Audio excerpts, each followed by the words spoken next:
أهلا بيكم وحشتوني ويلا بينا مع بعض نعمل كنافة رمضان، كنافة بالمهلبية.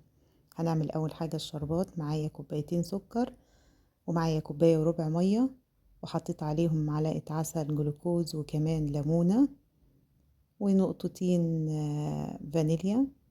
هقلبهم تقلبتين كده واخدهم ارفعهم على النار، هسيبهم يغلوا حوالي 3-4 دقايق كده، وبعد كده هطفي عليهم واسيبهم يبردوا. هنا معايا نص كيلو كنافة كنت حطاه في الفريزر من امبارح. جبت الكنافة وفركتها بايديا كده. طبعا هي دي احسن طريقة عشان تكسري بيها الكنافة وتخليها توصل للمنظر ده، انك تحطيها في الفريزر. هنا معايا حوالي 150 جرام سمنة ومعايا 3 معالق سكر بودرة. هغلف الكنافة كويس جدا بالسمنة والسكر، وبعد كده هسيبها على جنب. هنا هنعمل بقى المهلبية. معايا 3 كوبايات لبن، هضيف عليهم 6 معالق نشا. طبعا المهلبية هنا من غير سكر، يعني لكل معلقة لبن كوباية معلقتين نشا.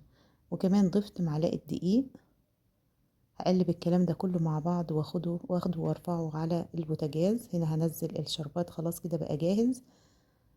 وهحط المهلبية على البوتاجاز، هفضل اقلب ما سيبهاش، هفضل اقلب فيها لحد ما توصل للقوام ده. عايزة تضيفي قشطة ماشي، عايزة تضيفي وش لبن ماشي، مش عايزة براحتك. هنا عندي صينية مقاس 30، وقسمت الكنافة تلتين وتلت. حطيت التلتين الاول بالشكل ده، وزعت الكنافة بالشكل ده الاول، وبعد كده ضغطت عليها. بس وانا بضغط بعمل حافة للكنافة كده على حافة الصينية، عشان لما احط الحشوة ما تخرجش بره.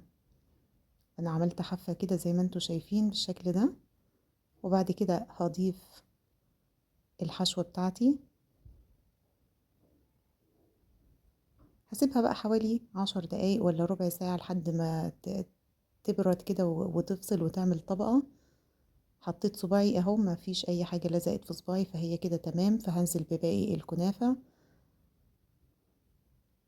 تلت الكنافة اللي باقي هنزل بيه على الوش، هوزعه على الوش كده على المهلبية، وهضغط بالراحة. بس هقفل الجناب كويس عشان مفيش حاجة تخرج وهي على الفرن. هضغط بالراحة عشان المهلبية برضو ما تخرجش من على الجناب.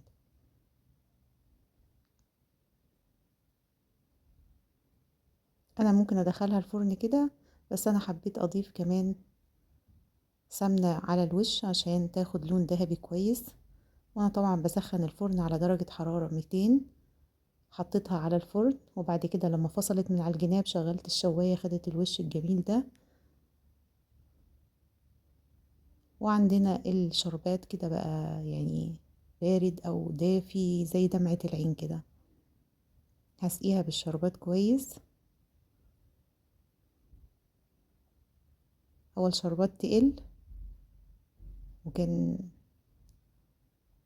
ممكن يبقى اتقل من كده، بس انا محبتش ازود سكر عشان مش بنحب الحاجة مسكرة قوي يعني.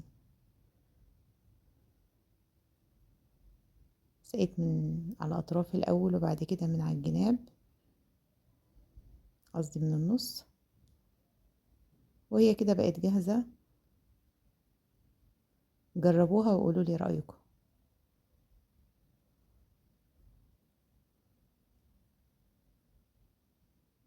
يعني ما شاء الله، يعني شكلها تحفة، وهي الصورة ظلمها جدا، يعني هي في الحقيقة احسن من كده بكتير.